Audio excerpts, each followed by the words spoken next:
Hi, I'm Scott Davis. Welcome to New World Birth. By accessing this presentation, you're inviting me to share this information regarding this challenging and yet very hopeful time we're currently living in. This is the prenatal care for the birth of a new world age report for the Gregorian date of April 4th, 2011, and One Reed in the Mayan Tzolkin calendar.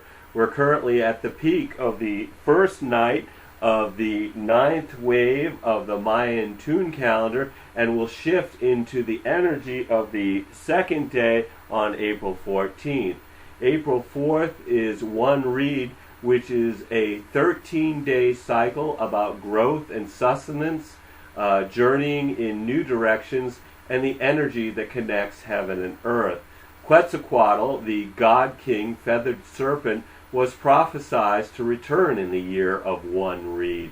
Quetzalcoatl is credited with replacing human sacrifice with flowers, songs, and meditation. The reed connects light energy with earth energy in an integration of multidimensional existence. I've had some communications about my references to the 9 dimensions of consciousness, which I'll address later in this report. Astrologically, we have had Mercury retrograde since March 30th, which influences us to look at the past and integrate that information, which is in line with the first night of the Tune calendar, integrating the new consciousness we gained during the first day. We've also had the Aries new moon on April 3rd, during which time the Sun, Moon, Mercury, Mars, Jupiter, and Uranus were all in Aries, which is about fiery new beginnings and sometimes aggression in those beginnings. The Sun joins Jupiter on April 5th, which is a time to create and expand your dreams. During this period, we'll also have Mars joining Uranus, which indicates intense levels of radical change and chaos. Neptune entered Pisces on April 4th. This is the energy of experiences of spiritual transcendence.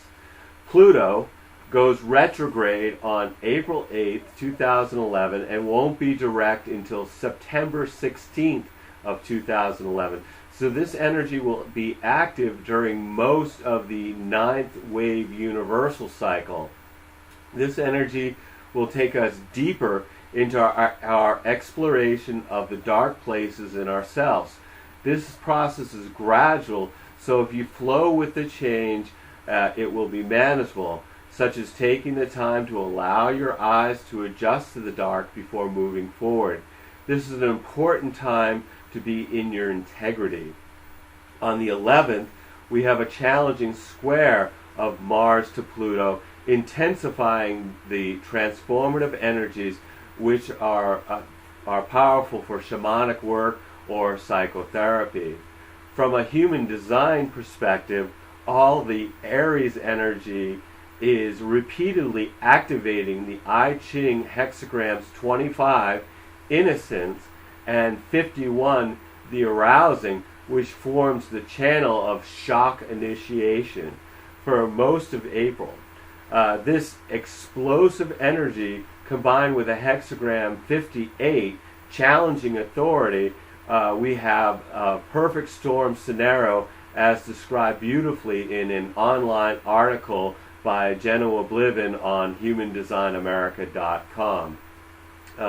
At the time of this report, April 4th, we're currently at the peak of the first night of the 9th wave.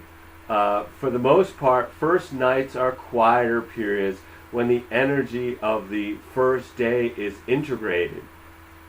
On April 14th, we'll have the beginning of the second day of this universal 9th wave cycle, which is about the germination process of the seeds that were planted during the first day. As I've said before, if you're struggling with this energy, just keep holding on. The intensity of this opening of consciousness will last another 208 days. One thing I found to be helpful is to disconnect from the media, particularly television news. Please understand there's a difference between being informed and being inundated. I stopped watching TV last year, and I find that if an event is important, I will learn about it without having to be constantly re-traumatized by the images being repeatedly shown on programs that promote fear and consumerism. This leads me to the opening of 9 dimensions of consciousness during the 9th wave Univesal cycle of the Mayan Tun calendar. I studied with Jerry and Barbara Hand Clow last summer, and I remember, and I would recommend reading Alchemy of 9 Dimensions and following the meditations in this book for each of those dimensions. I realized in her teachings that Barbara Hand Clow had stated that the Pleiadians created the 9-dimensional activations. As I'm aware that by focusing on a certain star, it's possible to commune with the life forms.